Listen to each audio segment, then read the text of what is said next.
Olá, caro estudante! Estamos aqui para mais uma aula de Física. Eu sou o professor Vieira e na nossa videoaula nós vamos falar a respeito da Lei de Newton da atração das massas, ou seja, a Lei da atração gravitacional. Gostaria que você entendesse que essa lei, ela exprime para todos nós, assim, aquilo que há de mais importante e de mais significativo, que é o desenvolvimento humano. Observe que Newton vai ter uma ideia fantástica. Newton vai ser realmente, ele vai ratificar toda a sua genialidade com essa lei. E como nós já havíamos falado no vídeo anterior, Newton ele vai estar no sítio, observar uma maçã cair de uma árvore e ele vai começar a relacionar essa queda da maçã com uma força puxando a maçã em direção à superfície, em direção ao centro da Terra. E ainda mais longe, fazendo uma comparação com a força que prendia a Lua, que fazia a Lua ficar circulando em torno da Terra. Lembre que aí nós temos uma coisa interessante, né? A Lua fica dando voltas em torno da Terra e de repente sempre aparece aquela pergunta: por que a Lua não cai na Terra? Aí nós vamos ver que a energia cinética que a Lua tem, aliada a outros detalhes, faz com que ela se mantenha lá, naquela situação. Lembre que as trajetórias são elípticas. Embora eu não perceba, embora às vezes até eu fique tentado a dizer que é circular, ok? Mas vamos aqui à lei da atração das massas. Observe bem que você tem duas massas, M1 e M2, e o centro de massa dessas massas está separado por uma distância d. Segundo Newton, que já tinha assim, uma ferramenta matemática fortíssima. Lembre que assim, Newton ele vai desenvolver fortíssimas ferramentas matemáticas. Newton vai concluir o seguinte, que essa força que a gente está chamando de força G, força gravitacional, ela seria diretamente proporcional às massas e inversamente proporcional ao quadrado da distância que separa essas massas. Como essa força G, ela era proporcional a esse produto das massas e simultaneamente ela seria inversamente proporcional ao quadrado da distância entre os centros dessas massas, Newton ele vai precisar de uma constante de proporcionalidade para abandonar o proporcional e passar para o igual. Então aqui entra uma constante Gzão, chamada G maiúsculo, e essa constante ela me permite chegar ao cálculo dessa força G. Bom, mais tarde se vai calcular o valor de G através de um experimento chamado balança de torção, realizado por Cavendish, um outro cientista, alguns anos depois. Mas Newton chegar nesta relação aqui, que é a relação mais, vamos dizer, acessível a nós nesse momento, porque ela não é bem assim, mas nós vamos deixá-la dessa forma. Vamos traduzir aqui esses elementos. M1 e M2, vocês já sabem, são as massas envolvidas. Esse D é a distância entre os centros dessas massas, entre os centros de massa. A distância entre as massas. E essa lei foi fantástica porque ela vai explicar, ela vai dar um basta em todas as dúvidas e em todas as situações em que a gente não conseguia entender ou explicar o que acontecia. Como, por exemplo, no caso da terceira lei, onde um planeta que está mais próximo, ele vai ter uma velocidade maior, no caso do exemplo que nós usamos no vídeo anterior, era Mercúrio, e onde a Terra que estava mais afastada teria uma velocidade menor. Mas observe bem que mesmo a gente dizendo velocidade maior e velocidade menor, essas velocidades são altíssimas. A velocidade de Mercúrio em torno do Sol é altíssima. A velocidade da Terra em torno do Sol também é muito elevada. Só não é tanto quanto Mercúrio, ok? E os outros planetas, a mesma coisa, tá? Bom, falta o G, né? O que é o G mesmo? O G, ele me representa a constante de gravitação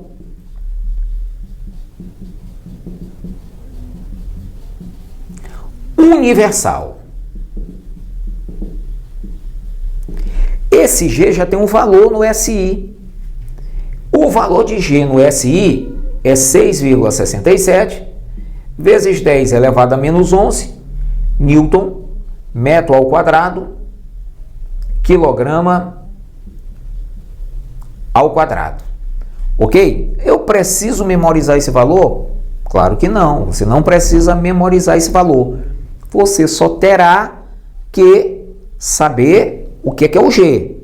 O G é a constante que vai me permitir passar de proporcional para igual, e ela possui esse valor aqui no sistema internacional. Se eu mudar o sistema, esse valor logicamente vai mudar, ok? Vai ficar um pouco diferente desse que você está vendo aqui, tá certo? Mas vai continuar sendo equivalente. Não são iguais, mas se equivalem. Bacana? Bom, aí você deve estar se perguntando assim, puxa, Newton foi esse gênio todo? Pois é, Newton conseguiu enxergar uma coisa que ninguém enxergou. Quantas e quantas pessoas no mundo, naquela época, e até mesmo hoje, certo? Não veem uma fruta cair de uma árvore. Aqui na nossa região, uma manga, uma jaca, pitomba, caju. Quantas e quantas pessoas não veem isso? Mas a pergunta é, quantas pessoas tiveram a curiosidade de se fazer essa pergunta? Por que esse caju caiu? Por que essa pitomba caiu? Por que essa manga caiu, essa jaca? Não é? Genipapo, buriti, jussara, que chamam de açaí, né? Jussara. Pronto. Quantas pessoas tiveram, certo, a curiosidade de se fazer essa pergunta? A princípio, parece que só uma única pessoa no mundo se fez essa pergunta. E essa pessoa foi Sir Isaac Newton, ok? Então ele é um gênio, ele é fantástico. Aliado a isso, lembre bem que ele vai fundamentar essa lei dele dando uma boa olhada naquela lei, aquela última lei de Kepler. Lembre que Newton, ele vai ficar assim muito interessado na terceira lei de Kepler.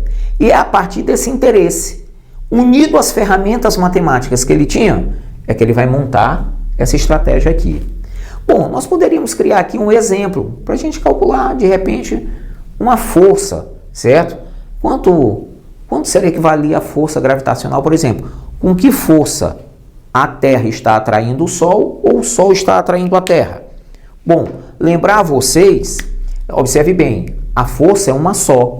Com a mesma força que o Sol atrai a Terra atrai o Sol. Lembre que essa força gravitacional, ela é, olha aqui a força G.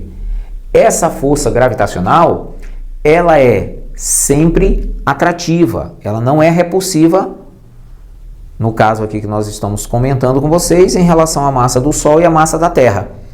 Então, o primeiro passo é entender, essa força aqui é a Terra puxando o Sol. Essa força aqui é o Sol puxando a Terra. Mas, como formam um par ação e reação, tem a mesma intensidade, a mesma direção e os sentidos são contrários, ok? Então, isso aqui é que me traduz essa lei importantíssima.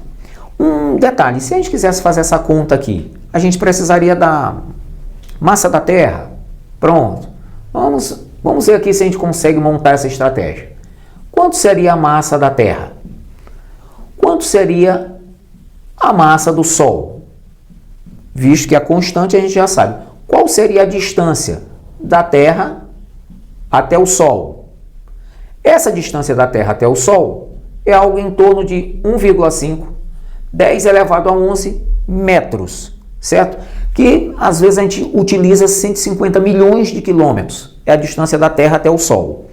Bom, e a massa da Terra e a massa do Sol? Vamos colocar que a massa da Terra é algo em torno de 10 elevado a 24 quilogramas. Vamos imaginar que a massa do Sol seja algo em torno de 2 vezes 10 elevado a 30 quilogramas. Pronto. Vamos imaginar que seja assim, ok?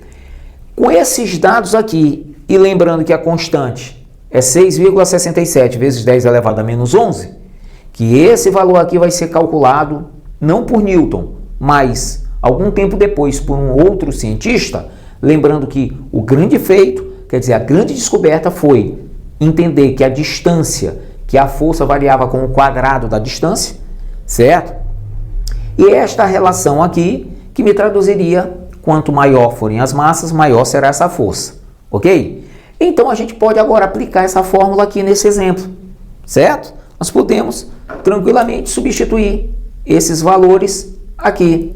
A força G seria 6,67, 10 elevado a menos 11, vezes, a gente tem que tomar muito cuidado aqui, ó, 6 vezes 10 elevado a 24, 2 vezes 10 elevado a 30, e observar que essa distância está elevada ao quadrado, 1,5, 10 elevado a 11 ao quadrado, ok? E essas contas? Bom, aí precisamos fazer essas contas, né? Bom, o ideal é que a gente fizesse essa conta aqui, né? 6,67 vezes 6,67 vezes 6 vezes 2. Perfeito? Se nós fizermos essas continhas aqui, isso vai me dar algo em torno de 80,04. Ok? Bom, e as potências de 10? 10 a 11, olha, ó, 10 a menos 11, 10 elevado a 24, 10 elevado a 30, aqui é 30, tá? Aqui é 30, vixe, 30, olha aí, tá vendo? Às vezes escapa, né? A gente bota aqui 30, pronto. Observe bem que nós vamos fazer essa continha aqui. Aí você vai dizer, Vera, 24 com 30 dá 54. Se eu fizer 54 menos 11, vai dar 43. Ah, então aqui vai ficar 43. Perfeito?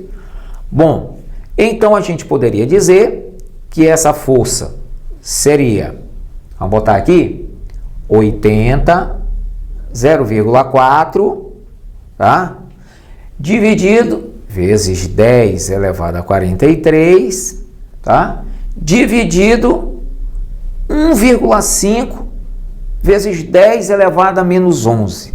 Será que a gente consegue fazer essa continha aqui fácil? Ó, 1,5, se eu pensar 15 vezes 15, 225. 1,5, 2,25. Vezes. Observe bem que aqui 10 elevado a 11. 11 vezes 2, potência de uma potência. Conservo a base e multiplico os expoentes. 22. Se eu subo esse 10 elevado a 22, ele vai subir 10 elevado a menos 22. Se eu fizer essa divisão aqui, perfeito? Ela não vai dar 40, né? Porque se fosse 80 certinho dividido por 2, certinho daria 40. Ela deve dar menos de 40, ok?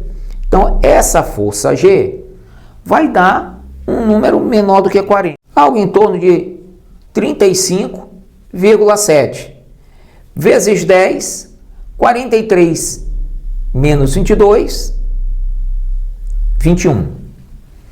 Se nós quisermos escrever isso aqui em notação científica, porque aqui não está em notação científica, lembre que esse número aqui está maior que 1, certo? Mas não está menor do que 10, está maior do que 10, a gente poderia deslocar essa vírgula uma casa para a esquerda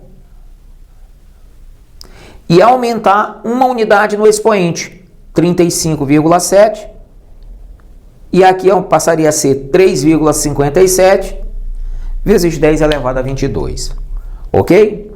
Vocês viram como foi fácil nós fazermos essa aplicação aqui? Não teve nada de difícil, né? Foi tranquilo. Caro estudante, até o nosso próximo encontro.